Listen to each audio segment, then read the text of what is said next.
Hi good morning everyone.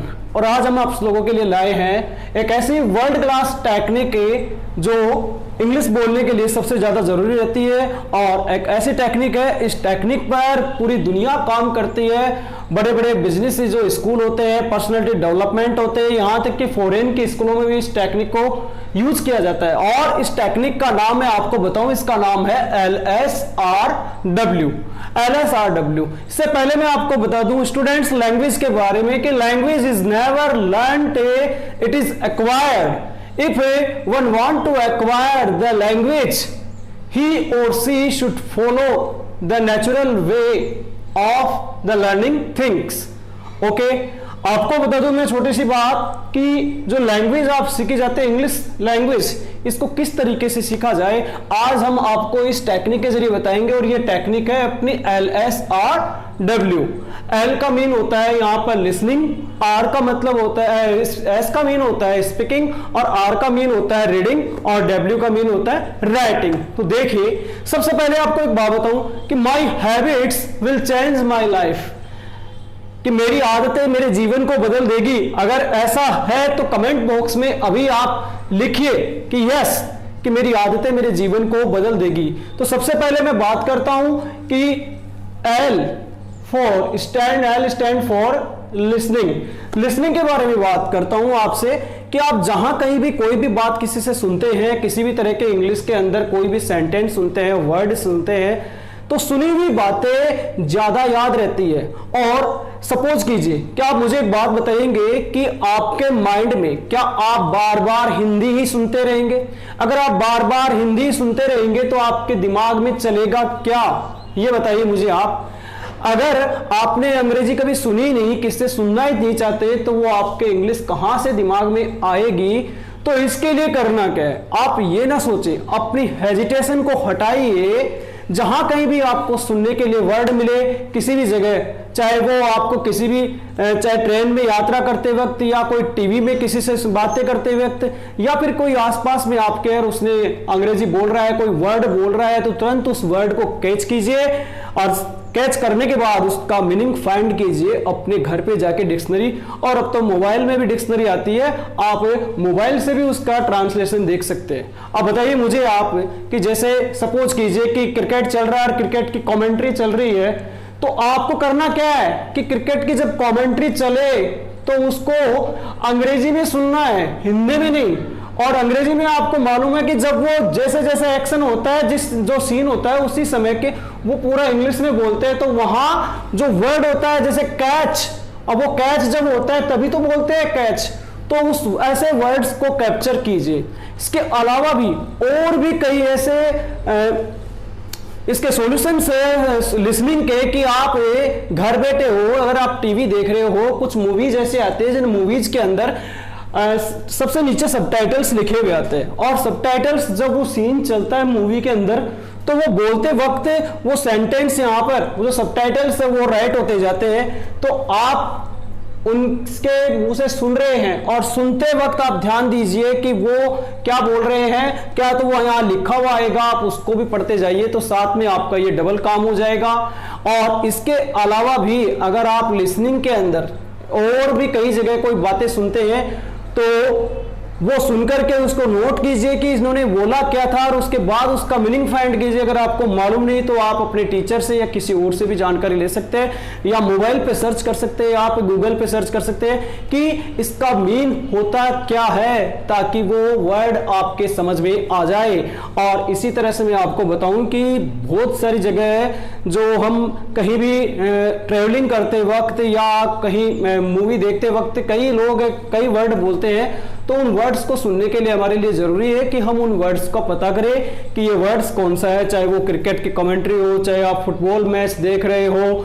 इसके अलावा कहीं आपको कोई फॉरेनर्स मिल गए, तो वो अगर फॉरेनर्स बात कर रहे हैं तो उनकी जो बातें हैं उनको भी सुनिए कि वो क्या कहना चाह रहे हैं। जब तक आप सुनेंगे नहीं, तो मैं बता दूं आपको सुनी हुई बातें सबसे ज्यादा याद रहती है, और जब तक आप सुनेंगे नहीं, किसी बात को अपने माइंड में नहीं लेंगे, तो कुछ भी नहीं होने वाला है। अब देखिए आप कि जब आप कस्टमर केयर में बात करते हैं और वो बोलते हैं आपको सबसे पहले कि दो लैंग्वेज है कि हिंदी और इंग्लिश में कौन सी सेलेक्ट करनी है, तो आप क्या करते हैं, एकदम से ही डर के मारे हिंदी को सेलेक्ट कर लेते हैं कि नहीं इंग्लिश तो मेरी समझ में नहीं आएगी। ऐसा कुछ नहीं है, आप एक बार वहां इंग्लिश सेलेक्ट कीजिए और इंग्लिश सेलेक्ट करने के बाद जब आप सुनेंगे तो एक एक वर्ड्स को समझते जाइए, सेंटेंस को समझते जाइए कि ये क्या बोल रहे हैं। उसके बाद आपको वो बार बार दिमाग में वही चलता रहेगा और ये ना सोचे कि यहां कोई अंग्रेजी नहीं बोल रहा है, अंग्रेजी नहीं बोल रहा है तो कोई दिक्कत नहीं, आप जहां पर आपको सुनने को मिले आप वहां से सुनिए। फ्रेंड्स, तो आगे मैं बात करता हूं स्पीकिंग के बारे में। एज फॉर स्पीकिंग, हमारा दूसरा रूल जो है स्पीकिंग के बारे में बताता हूं। तो आप माइंड में सोचते हैं कि हमारे घर में तो कोई इंग्लिश बोलता ही नहीं, कि मेरे पापा तो इंग्लिश बोलते नहीं, मेरे भैया तो इंग्लिश बोलते नहीं। तो ऐसा अगर आप सोचेंगे तो आप कभी इंग्लिश नहीं बोल पाएंगे। करना क्या है आप लोगों को कि सबसे पहले ध्यान ये रखना है कि अगर आपके घर में कोई इंग्लिश नहीं बोल रहा है तो आपको करना क्या है कि ये ना सोचे कि मेरे घर में कोई बोलने वाला नहीं, आप अपने आप से बात करना सीखिए। और बार बार अगर आपके माइंड में अगर वो सेंटेंस है, आपको हेड में नहीं रखने सेंटेंस, आपको ब्रेन में रखने हैं, ब्रेन में, और ब्रेन से आप उन सेंटेंस को अगर बाहर निकालेंगे, चाहे टूटे फूटे शब्दों में बाहर निकालिए, जितना बाहर निकालोगे आप उतना ही आपकी इंग्लिश स्ट्रांग होगी। और आप जहां कहीं भी सेंटेंस मिलते हैं आपको तो उनको तुरंत बोलने लग जाइए। आप अकेले एक रूम के अंदर अपने आप से खुद से बात कीजिए और बार बार, चाहे वो डेली रूटीन एक्टिविटीज हो, चाहे कोई डायलॉग हो या कोई स्टोरी हो, उसको सिर्फ बोलते जाइए, बोलते जाइए। बार बार जितना वर्ड्स बोलेंगे आप, जितने सेंटेंस आपके मुंह से निकलेंगे, उतनी ही इंग्लिश आपकी स्ट्रांग होती जाएगी। इसका मतलब ये नहीं कि मेरे घर में कोई बोल नहीं रहा तो मैं सीख नहीं पाऊंगा, या मेरा पास जो मेरा एटमॉस्फेयर है यहाँ का, वहां इंग्लिश नहीं बोली जाती। तो ये जरूरी नहीं कि आप अकेले हैं, सिंगल है तो आप बोल नहीं सकते। आप इंग्लिश धीरे धीरे बोलिए, बेसिक सेंटेंस थोड़े थोड़े करके, टुकड़ों में करके, छोटे छोटे सेंटेंस। कहीं भी आपको कोई वर्ड नजर आता है लिखा हुआ तो उसको आप पढ़ लीजिए, तुरंत हाथों हाथ पढ़ लीजिए ऑन द स्पॉट। और कहीं और कुछ लिखा हुआ मिलता है, चाहे कोई सेंटेंस लिखा हुआ मिले, चाहे किसी प्रोडक्ट पे, या फिर कोई शैम्पू हो, या कोई छोटी मोटी चीज हो घर के घरेलू, या कोई क्रीम पाउडर, कोई भी हो, कैसा भी प्रोडक्ट हो, अगर उनके ऊपर इंग्लिश में कुछ लिखा हुआ है तो आप उसको बोलते जाइए, देखिए क्या लिखा हुआ है, और बोलने का प्रयास कीजिए ज्यादा से ज्यादा, तब जाके आपका ये स्पीकिंग का जो नॉलेज है वो बढ़ेगा। अब मैं बात करता हूं आगे रीडिंग के बारे में। तो रीडिंग का मतलब ये नहीं कि फ्रेंड्स कि भाई मैं ये नॉवल पढ़ लूं, या कोई ये न्यूज़पेपर पढ़ूं, या मैं डेली बुक्स पढ़ता रहूं। रीडिंग से ये मतलब नहीं है। रीडिंग का मीन ये है कि यहां पर आप कहीं भी मॉल में बैठे हो, चाहे कोई मेट्रो स्टेशन में बैठे हो, या ट्विटर है, ट्विटर के ब्लॉग्स है, या इसके अलावा फेसबुक पे कुछ लिखा हुआ है, कई कमेंट्स है इंग्लिश के अंदर, तो आप या कोई नोट्स लिखे हुए हैं तो उनको कहीं भी पढ़ सकते हैं। जरूरी नहीं कि आप न्यूज़पेपर पढ़ो या कोई नॉवेल्स पढ़ने लग जाओ कि वही आपके लिए जबरदस्ती रहे। तो आप जितना ज्यादा अपनी रीडिंग कैपेसिटी को स्ट्रांग रखोगे उतना ही उसके लिए 4th नंबर का जो राइटिंग है वो आपके लिए बेस्ट रहेगा। मैं आपको बता दूं कि जो लिसनिंग और स्पीकिंग के बारे में मैंने बताया, तो लिसनिंग और स्पीकिंग दोनों ऐसी है, इट मीन्स होती है ऑरेसी। क्या होती है? ऑरेसी। ऑरेसी मतलब ओरल जो नॉलेज देता है वो आता है लिसनिंग से और स्पीकिंग से। जैसा आप सुनेंगे वैसा ही बोलेंगे, तो उस बोली हुई बात को आप याद जरूर रखेंगे। बात चल रही थी अपनी रीडिंग और राइटिंग की। देखिए फ्रेंड्स कि जो राइटिंग है वो बिना रीडिंग के बेहतर नहीं हो सकती। आपको रीडिंग परफेक्ट करनी है तभी आप राइटिंग कर पाएंगे, क्योंकि जितनी आपकी रीडिंग अच्छी होगी उतनी आपकी राइटिंग ज्यादा बेटर होगी। तो राइटिंग के लिए भी आप क्या करेंगे कि जितना ज्यादा पढ़ेंगे कुछ ना कुछ आप लिखते रहिए और साथ के साथ उसको बोलने का प्रयास भी कीजिए। जब तक ये काम कर लोगे आप तो आपका रीडिंग और राइटिंग दोनों स्किल्स काफी ज्यादा इंप्रूव होती जाएगी। ये ना सोचिए कि मैं इंग्लिश बोल नहीं सकता या मेरा एटमॉस्फेयर यहां पर इंग्लिश बोलने लायक नहीं है। आपको मालूम है जब बच्चों पे जब मैं बात लेता हूं तो वो इंग्लिश मीडियम स्कूल के अंदर पढ़ के आते हैं, घर पे आते हैं, और घर पे आने के बाद उनको हर किसी बच्चे को वो एटमॉस्फेयर नहीं मिल पाता जो कुछ बच्चों के घर पे होता है कि उनके पेरेंट्स है या कोई फैमिली पर्सन्स है और भी बच्चे लोग हैं, वो कौन से मारवाड़ी में या किसी अदर लैंग्वेज में बात करते हैं, कुछ टूटे फूटे वर्ड्स का यूज करते हैं, तो वहां पर भी थोड़ी सी प्रॉब्लम आती है कि उन बच्चों के लिए भी थोड़ा सा एटमॉस्फेयर वैसा होना चाहिए, उनके पेरेंट्स को थोड़ा बहुत इंग्लिश नहीं तो हिंदी में उस तरह से बात या उनके वर्ड्स को समझने का प्रयास करना चाहिए कि ये बच्चे क्या बोल रहे हैं क्या नहीं बोल रहे, तब जाके उन बच्चों की इंग्लिश स्ट्रांग हो सकती है। तो ये LSRW एक वर्ल्ड क्लास की टेक्निक है जो हम आपको समझा रहे हैं। ये कोई मामूली टेक्निक नहीं है, पूरे फॉरेन के स्कूल्स इसी टेक्निक पे चलते हैं। फ्रेंड्स, आज की हमारी जो बताई गई जो टेक्निक थी, वर्ल्ड क्लास टेक्निक, आपको ये पसंद आई होगी और आप इस टेक्निक को फॉलो करेंगे। जितना ज्यादा आपकी जितनी ज्यादा हेजिटेशन होगी वो हेजिटेशन ऑटोमेटिकली बाहर निकलती जाएगी। अगर आप इस टेक्निक को, इन रूल्स को अगर अपने आप फॉलो करने लग जाए और अपनी लाइफ के अंदर इसको इन्वॉल्व कर ले तो ही। ऐसा नहीं है, ये मत सोचना कि मैं ये कर नहीं सकता या मुझसे ये नहीं होगा, ये मेरे लिए पॉसिबल नहीं है। Everything is possible for you. आप मन में अगर हार गए हैं तो समझ लीजिए यहीं पर आपकी हार है और आप लाइफ में कभी इंग्लिश नहीं बोल पाएंगे। इंग्लिश बोलने के लिए खुद को तैयार करना पड़ेगा, अपने आप को खड़ा होना पड़ेगा और एक बार अपने मुंह से जो भी वर्ड्स होते हैं वो निकालते जाइए, चाहे कैसे भी वर्ड हो, टूटे फूटे हो, कैसे भी इंग्लिश हो। अगर आपने जो बोला है उसको जाके घर जाके आप चेक भी कर सकते हैं या किसी टीचर से आपके उसने कांटेक्ट भी करके पूछ सकते हैं कि सर ये मैंने जो बोला है या मेरा जो बोला हुआ था वो सही है या रॉन्ग है राइट है। आप गूगल पे सर्च कर सकते हैं और आजकल तो टेक्नोलॉजी इतनी हो गई कि आप घर बैठे इंग्लिश मतलब काफी ज्यादा सुन सकते हैं। कई तरह के एप्स भी आती है, बड़े बड़े जो पैराग्राफ होते हैं उनके अंदर ऑडियो लेसन भी होते हैं, वीडियो लेसन भी होते हैं। लेकिन करना क्या है, जब तक आप अपना कॉन्फिडेंस बाहर नहीं निकालेंगे, अपना कॉन्फिडेंस नहीं लाओगे अपने आप में, तब तक आप कुछ नहीं कर पाओगे। इंग्लिश कुछ नहीं है, English is a cup of T, एक चाय का प्याला है, बस पीने वाला चाहिए इसको। अगर जो चाय का प्याला पीने वाला है उसको इंग्लिश ऑटोमेटिक आ जाएगी। ये कुछ भी नहीं है।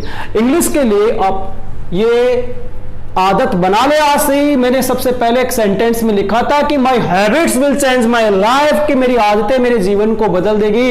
रियल में अगर आपने अपनी आदतें चेंज कर ली, उनमें परिवर्तन ला दिया, तो आपकी जो आदतें हैं वो रियल में आपकी लाइफ को बदल डालेगी। आपको मालूम है, एक 8th क्लास पास किया हुआ पर्सन, एक आदमी, वो भी फर्राटेदार इंग्लिश बोलता है। तो आप सोच रहे होंगे कि सर उसको इतना नॉलेज कहां से? नॉलेज नहीं, वो उसी इन्वायरमेंट में ढल चुका है, वो उसी तरह की बातें, उसी तरह के लोगों के साथ रहने से, घूमने से, फिरने से, चारों तरफ सुनने से और पढ़ने से वो धीरे धीरे उसकी इंग्लिश स्ट्रांग होती गई। ऐसा ना सोचना कभी भी मन के अंदर कि हम नहीं सीख सकते। और मैं कहता हूं आपके लिए इंग्लिश कुछ भी नहीं है, इंग्लिश इज वेरी इजी। और अगर आप एक लैंग्वेज के बारे में जानते हैं, सबसे पहले मैं बता दूं ये एक और बात कि अगर आप एक लैंग्वेज के बारे में जानते हैं तो आप अपने लोकल एरिया तक लिमिटेड हो। और अगर आप 2 लैंग्वेज को जान, 2 लैंग्वेज, 2 भाषाओं को जानते हैं, तो मैं कहता हूं आप हाफ इंडिया तक ही सीमित हो। इट मीन्स होल इंडिया में भी नहीं। आपको मालूम है साउथ इंडिया के अंदर कंप्लीट इंग्लिश बोली जाती है, इधर नॉर्थ इंडिया में भी इंग्लिश बोली जाती है। और अगर आप ये 3rd लैंग्वेज इंग्लिश अगर ये सीख जाओगे तो आप ग्लोबल हो जाओगे। ग्लोबल अपने आप में मत मीन्स विश्व में कहीं भी आप बैठे हुए किसी से बात कर पाएंगे इंग्लिश के अंदर, किसी भी पर्सन से मिल सकेंगे, कहीं भी जा सकते हैं, घूमने फिरने का एंजॉय कर सकते हैं अपने आप। लेकिन आपके मन में ये नहीं रहेगा कि मैं इंग्लिश जानता नहीं। अगर इंग्लिश आ जाएगी आपको तो आप अपने आप में ग्लोबल हो, पूरे विश्व स्तर तक। ऐसे नहीं कि भाई मैं ओनली मेरी लैंग्वेज जानता हूं। तो आप समझ रहे होंगे कि मैं जो बात कर रहा हूं, जो लैंग्वेज है ये कम्युनिकेशन है, और कम्युनिकेशन मीन्स एक दूसरे से संचार, हम कांटेक्ट कर लेते हैं। इसके ये कोई स्पेशल किसी की प्रॉपर्टी नहीं है। आप सोचो कि इंग्लिश किसी की प्रॉपर्टी है, इंग्लिश किसी की स्पेशल प्रॉपर्टी नहीं है, इस पे किसी का कोई अधिकार नहीं है। ये सिर्फ एक कम्युनिकेशन है जो हमें वर्ल्ड में किसी भी कॉर्नर में बैठे हुए व्यक्ति से आपस में कांटेक्ट कराने का काम करता है, और कुछ भी नहीं है। आई होप कि आज का अब ये वीडियो आपको पसंद आया होगा और उम्मीद करता हूं कि आप इन रूल्स को फॉलो करेंगे और ये इंग्लिश की जो आदत है, हैबिट है, उसको आज ही अपने आप में डालेंगे और डेली प्रैक्टिस करेंगे। और आप लोगों के लिए एक छोटा सा मैं निवेदन करना चाहूंगा कि ये जो समय है, ये जो टाइम है लॉकडाउन का, जो कोरोना महामारी की वजह से चल रहा है अभी लॉकडाउन के अंदर, तो 24 आवर्स आपके पास, 24 आवर्स में 6 घंटे आपके सोने के, तो 18 घंटे आपके पास है। उन 18 घंटों में आप कैसे अपने आप को मैनेज करते हो, क्या क्या वर्क करते हो, कितनी प्रैक्टिस करते हो, ये मैं आपको कहना चाहूंगा कि आप सोशल साइट्स पे बेकार में अपना टाइम वेस्ट ना करें और जो बातें बताई मैंने उनकी आप प्रैक्टिस करते जाइए। इससे अच्छा समय आपको फिर कभी नहीं मिलेगा, क्योंकि बाद में तो आपकी लाइफ इतनी बिजी हो जाती है कि आप ये कहते हैं कि हाँ मेरे पास तो टाइम ही नहीं है, मेरे पास तो होमवर्क का लोड आ गया, या मेरे पास घरेलू काम का लोड आ गया, मेरे पास दुकान का लोड। आज तो सब कुछ फ्री है आपके पास, आप ये नहीं कह सकते कि मैं बिजी हूं या मेरे पास टाइम नहीं है। तो ध्यान दीजिए, इस टाइम को वेस्ट ना कीजिए। अगर इस टाइम को वेस्ट कर दोगे तो परमानेंट में कह रहा हूं लाइफ में फिर कभी आपके पास ऐसा समय नहीं मिलेगा। Okay, thank you.